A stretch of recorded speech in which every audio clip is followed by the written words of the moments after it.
All right, chapter 12. Look, said Billy to himself, staring down at the fried worm on the plate. Be sensible. How can it hurt me? I've eaten 4 already. Yeah, good point. Tom was just scared. He's like that. He eggs other people on, but he never wants to do anything himself. Give up, said Alan. Come on, said Joe. We haven't got all day.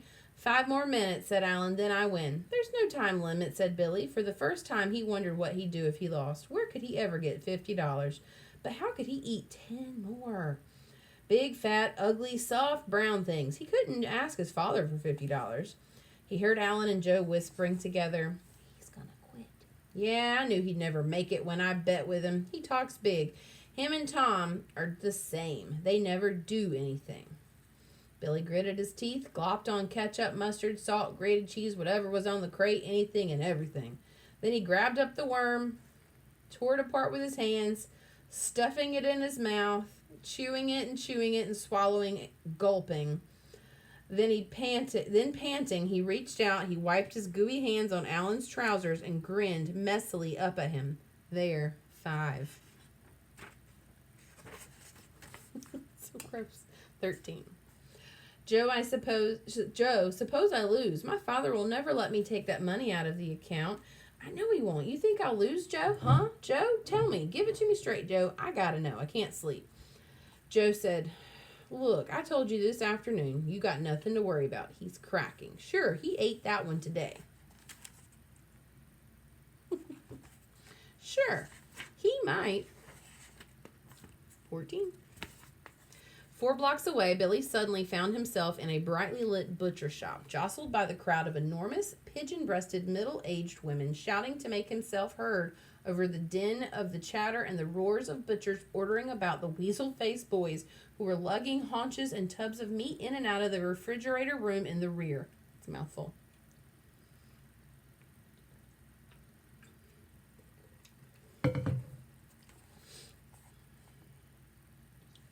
Then the butcher saw Billy jumping among the women and asked for his order, and Billy gave it, and suddenly he was shoved up close to the chopping block, and the butcher slapped down 10 black worms as big as snakes, and Billy tried to say they were too big, he'd choke on them, but the butcher couldn't hear him over the thumps of his cleaver and the din of women and the hoarse shouts of other butchers, and before Billy knew what was happening, he was seated at a table in Longchamp's restaurant in Times Square in New York City with a...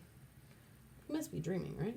Large napkin tied under his chin. The waiter was uncovering a platter on which lay one of those huge black worms, coiled snakily, a red rose wobbling in the center of its coils. How can I ever finish it, said Billy, and cut into a mammoth coil. Steaming pink juice flooded out. Billy ate and ate and ate, and then he must have eaten more than that. He looked again, and there was no hole at all. He had eaten and eaten and eaten, nothing at all. Then he felt something cold on his ankles and looked under the tablecloth, and there were 2 more of those huge worms wound around and around his ankles. And then he felt something weighing down his arm, and he looked, and there was another worm. He must be having a dream. Around his arm, glaring hungrily at him with bloodshot eyes, and from everywhere in the vast room, winding between the tables, waiters approached carrying huge silver platters. Billy opened his eyes. For the first moment, in the moonlight, flooding his bedroom, his 2 bare feet sticking up out of the bottom of the covers, looked like 2 huge white worm heads. Then he realized that he had been dreaming and sank back into his pillow, the nightmare melting away.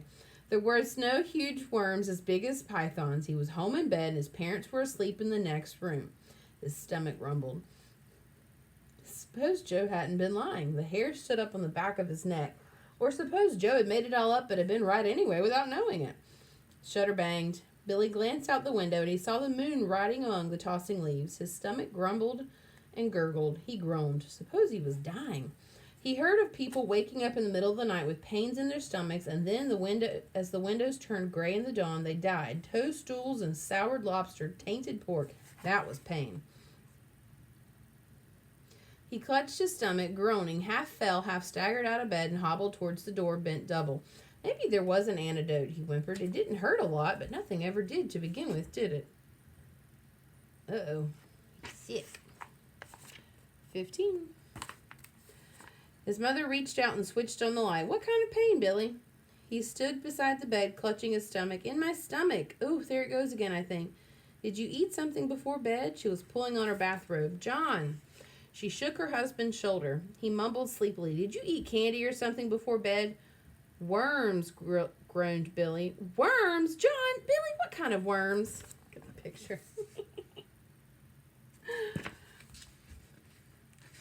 This is hilarious. Regular worms, night crawlers. She felt his forehead, lifted his chin to look at his face. You don't have a temperature. How many worms did you eat? 5. 2 boiled, 3 fried, with ketchup, mustard, horseradish, salt, pepper, butter to make them taste better. Fried? Ketchup? Taste. John, wake up. I had this bet with Alan. Oh, he groaned again. Take your hands away. Where does it hurt? Show me. It doesn't really hurt so much now. It's just rumbling and gurgling something awful. Then why are you groaning? It's because I'm afraid I'm going to start hurting. Do you think I'm going to die? Worms, ordinary worms, earthworms. Billy nodded. How many did you eat this evening? 1. I've eaten one every day for the last 5 days, but they weren't little. They were night crawlers, huge ones, as big as snakes almost. His father laid back down, pulling the covers up. Don't worry. Eating 1 night crawler a day for 6 weeks wouldn't hurt you. Go back to bed. It's probably all that ketchup and mustard that's upsetting your stomach. Drink a glass of warm water. John, are you sure? It doesn't seem to me that worms could be a very healthy thing to eat. John! His father snuggled deeper under the covers. I didn't say eating worms would turn him into an all-American fullback. I just said it wouldn't hurt him. Now let's go to sleep. Billy's mother glanced at Billy, shivering beside her bare feet in pajamas, and then shook her husband again. John, wake up. I think you should call Dr. McGrath. You don't really know whether or not eating worms is harmful. I know you don't. Billy's father groaned and sat up. Now look, I am not going to call Dr. McGrath at 3:30 in the morning to ask if it's all right for my son to eat worms. That's flat. Secondly, I do know that Billy's not going to die before morning. If worms were poisonous, which they're not, he would have been laid up before this. Billy, you've been eating worms for 5 days. Billy nodded. All right. And thirdly, I ate a live crayfish when I was in college, and I have suffered no discernible ill effects. And fourthly, I am going to sleep. Billy's mother slipped her feet into her slippers, stood up and buttoned her bathrobe, and then leaned over the bed, shook her husband's shoulder. John, I won't be able to sleep until you call. John, what about tapeworms or fungus? John, wake up. Billy, you go back to bed. Father will call John or Dr. McGrath. John? Billy lay in bed listening to his mother and father arguing in their bedroom. He could only make a word out here and there, usually when his father started to shout, only to be shushed immediately by his mother. Billy got sleepier and sleepier. His stomach had stopped grumbling and gurgling. It was warm and cozy under the covers after standing on the cold floor in his bare feet. Then in the midst of a foggy drowse, he heard something. He heard someone dialing the phone in the hall outside of his parents' bedroom, and then his father said, "Poison control?" and explained the case. There was a silence. Billy heard the water running in the bathroom. And then his father said, "Are you sure? They weren't little. These weren't little ones. They were those night crawlers. And no long-range ill effects?" Pause. His father laughed. "A bet, I think." The next thing Billy knew, sunlight was streaming through the window, and Emily was skipping down the hall past the door singing, "Half a pound of twopenny rice, half a pound of treacle, that's the way the money goes." His father shouted down the stairs, "Helen, do you know where my green tie with the red stripes is?" 16. That is all chapter 16. Billy gulped it triumphantly, serene, untroubled. By the door, Alan glowered, his mind racing. He's going to do it. He'll win. What'll I do? $50. Joe sat on an overturned pail, whistling, gazing carelessly about, sneaking a glance now and then at Billy. What had gone wrong? What hadn't he cracked? Outside, Tom lurked sheepishly in the bushes behind the stone wall, peering at the barn. Okay, this is chapter 17. I count.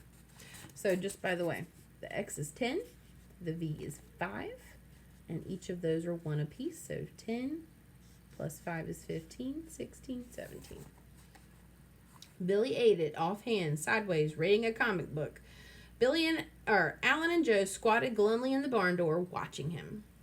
As Billy was dabbing horseradish sauce on the last bite, Tom's head appeared in the corner of the grimy window. He waved at Billy.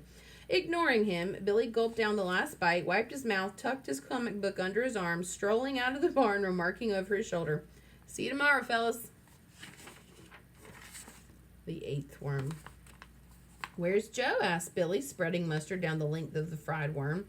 "He wouldn't come," said Alan. "It's no fair putting on that much mustard." "Ha ha," said Billy. "Who says? I can put on as much of whatever as I like, and you know it. Why wouldn't he come?" "Why should I know?" Billy swished a bit of worm around in ketchup and horseradish. "I know why he didn't." "Yeah, you're so smart. Big deal." Alan couldn't get the $50 out of his head. What was his father going to say when he told him he had bet $50 and lost? Jeez. "He wouldn't come because he knows I've won. He knows I could eat 20 worms if I had to." "Yeah, well, you ain't won yet. There's still 7 to go. You act so big. Wait till you begin to feel it in your stomach. You think you know everything. Yeah, you'll see. You wait." "Ha ha," said Billy. "You think you can scare me talking like that? Phooey." He strolled past Alan out in the sunlight. "Hi," said Tom. Billy said disdainfully and walked on.